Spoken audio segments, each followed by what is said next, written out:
ବାଙ୍କୀ ଉପଖଣ୍ଡ ସଦର ମହକୁମାରେ 78ତମ ସ୍ୱାଧୀନତା ଦିବସ ମହାସମାରୋହରେ ପାଳନ କରାଯାଇଛି। ପ୍ରତ୍ୟୁଷରୁ ବାଙ୍କୀ ବିଜ୍ଞାପିତ ଅଞ୍ଚଳ ମଧ୍ୟରେ ଉପଖଣ୍ଡ ସୂଚନା ଓ ଲୋକସମ୍ପର୍କ ବିଭାଗ ଦ୍ୱାରା ଡାକବାଜି ଯନ୍ତ୍ର ଯୋଗେ ରାମଧୁନ୍ ପ୍ରଚାର କରାଯାଇଥିଲା। ସକାଳ 7ଟା ସମୟରେ ପ୍ରଭାତ ଫେରି କାର୍ଯ୍ୟକ୍ରମ ଚର୍ଚ୍ଚିକା ସରକାରୀ ବିଦ୍ୟାଳୟର ଛାତ୍ରଛାତ୍ରୀମାନଙ୍କ ଦ୍ୱାରା କରାଯାଇଥିଲା। ଉପଜିଲ୍ଲାପାଳ ବରପୁତ୍ରମାନଙ୍କ ପ୍ରତିମୂର୍ତ୍ତିରେ ମାଲ୍ୟାର୍ପଣ କରିଥିଲେ। ପରେ ସକାଳ 9:15 ଦିବସର ମୁଖ୍ୟ ଅତିଥି ଉପଜିଲ୍ଲାପାଳ ଶ୍ରୀ ଦେବୀପ୍ରସାଦ ମହାନ୍ତି ଜାତୀୟ ପତାକା ଉତ୍ତୋଳନ କରି ଆନୁଷ୍ଠାନିକ ପରେଡରେ ଅଭିବାଦନ ଗ୍ରହଣ କରିଥିଲେ।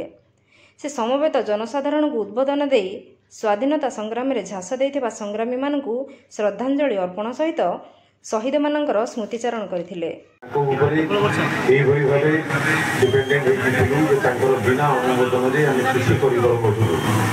ସେଇଭଳିଆ ସମୟରେ ଯେତେବେଳେ ରାସ୍ତା ନଥିଲା, କୌଣସି ଗମନାଗମନର ସୁବିଧା ନଥିଲା, ପରିବହନର ସୁବିଧା ନଥିଲା, ସେହି ସମୟରେ ଲୋକମାନେ ଦେଶ ମାଆକୁ ସ୍ୱାଧୀନ କରିବା ପାଇଁ ଗୋଟିଏ ଗୋଟିଏ ଡାକରେ ଯେତେବେଳେ ହସି ହସି ସେମାନଙ୍କ ଜୀବନ ବଳିଦାନ ଦେଇଦେଇଥିଲେ ଏବଂ 200 ବର୍ଷର ଚଳିତ ବର୍ଷ ହାଇସ୍କୁଲ ସାର୍ଟିଫିକେଟ୍ ପରୀକ୍ଷାରେ ଉପଖଣ୍ଡରେ ସର୍ବୋଚ୍ଚ ନମ୍ବର ରଖିଥିବା ହାଇସ୍କୁଲର ଛାତ୍ରୀ ସୁଶ୍ରୀ ଇପ୍ସିତା ସାହୁ, ଯୁକ୍ତ 2 ପରୀକ୍ଷାରେ ହରପ୍ରିୟା ଦାସ, ଯୁକ୍ତ 3 ପରୀକ୍ଷାରେ ବିଶ୍ୱବନ୍ଦନିଆ ମହାପାତ୍ରଙ୍କୁ ଉପଖଣ୍ଡ ପ୍ରଶାସନ ତରଫରୁ ସମ୍ମାନିତ କରାଯାଇଥିଲା।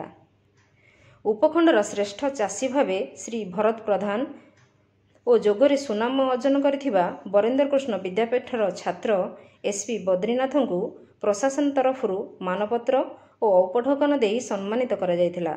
ପୂର୍ବରୁ ସ୍ୱାଧୀନତା ଦିବସ ଉପଲକ୍ଷେ ଆୟୋଜିତ ଉପଖଣ୍ଡସ୍ତରୀୟ ବିଦ୍ୟାଳୟ ଓ ମହାବିଦ୍ୟାଳୟ ଓଡ଼ିଆ ବକ୍ତୃତା ଓ ଦେଶାତ୍ମବୋଧକ ସଙ୍ଗୀତ ପ୍ରତିଯୋଗିତାରେ କୃତି ପ୍ରତିଯୋଗୀମାନଙ୍କୁ ମୁଖ୍ୟ ଅତିଥି ପୁରସ୍କୃତ କରିଥିଲେ। ଆନୁଷ୍ଠାନିକ ପରେଡ୍ କ୍ୟାପ୍ଟେନ୍ ଗୁରୁବାରୀ ସାହୁ ପରିଚାଳନା କରିଥିଲେ। NCC ସିନିୟର ଡିଭିଜନ ପରେଡ୍ରେ ବରିଷ୍ଠ ବାଳକ ବିଭାଗ ବାଙ୍କୀ ସ୍ୱୟଂଶାସିତ ମହାବିଦ୍ୟାଳୟର ପ୍ରଥମ ହୋଇ Durgapati Durgacharan memorial running shield, NCC junior division ପରେଡ୍ରେ କନିଷ୍ଠ ସମର ଶିକ୍ଷାର୍ଥୀ ବାହିନୀ, କନିଷ୍ଠ ଆକାଶ ବାହିନୀ, BK ବିଦ୍ୟାପୀଠ ପ୍ରଥମ ହୋଇ Rani Sukadei running trophy, NCC junior division ପରେଡ୍ରେ କନିଷ୍ଠ ସମର ଶିକ୍ଷାର୍ଥୀ ବାହିନୀ BK ବିଦ୍ୟାପୀଠ ଦ୍ୱିତୀୟ ହୋଇ ଲକ୍ଷ୍ମୀଧର ବେହେରାଙ୍କ ସ୍ମୃତି ଉଦ୍ଦେଶ୍ୟରେ ଏକ ସ୍ଥାୟୀ ଟ୍ରଫି ପ୍ରଦାନ କରାଯାଇଥିଲା।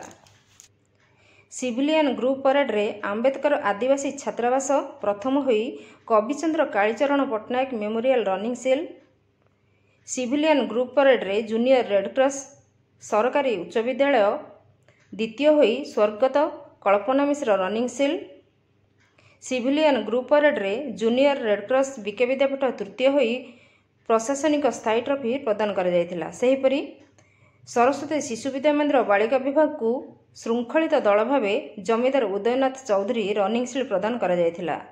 ସାଂସ୍କୃତିକ କାର୍ଯ୍ୟକ୍ରମରେ କଳା ସାହିତ୍ୟ ସଂସ୍କୃତି ପରିଷଦ ପ୍ରଥମ, ବିବେକାନନ୍ଦ ପବ୍ଲିକ ସ୍କୁଲ ଦ୍ୱିତୀୟ ଓ ଅଜୟ ଡ୍ୟାନ୍ସ ସ୍କ୍ୱାଡ୍ ତୃତୀୟ ହୋଇ ବଳଭଦ୍ର ପଣ୍ଡାଙ୍କ ପ୍ରଦତ୍ତ ଅର୍ଥ ପୁରସ୍କାର ଏବଂ ଉପଖଣ୍ଡ ପ୍ରଶାସନ ତରଫରୁ ଟ୍ରଫି ଓ ପ୍ରମାଣପତ୍ର ମିଳିତ ଭାବେ ପ୍ରଦାନ କରାଯାଇଛି। ବାଙ୍କୀରୁ ସଞ୍ଜୀବାନନ୍ଦଙ୍କ ରିପୋର୍ଟ, ନାଗରାଜ ନ୍ୟୁଜ୍।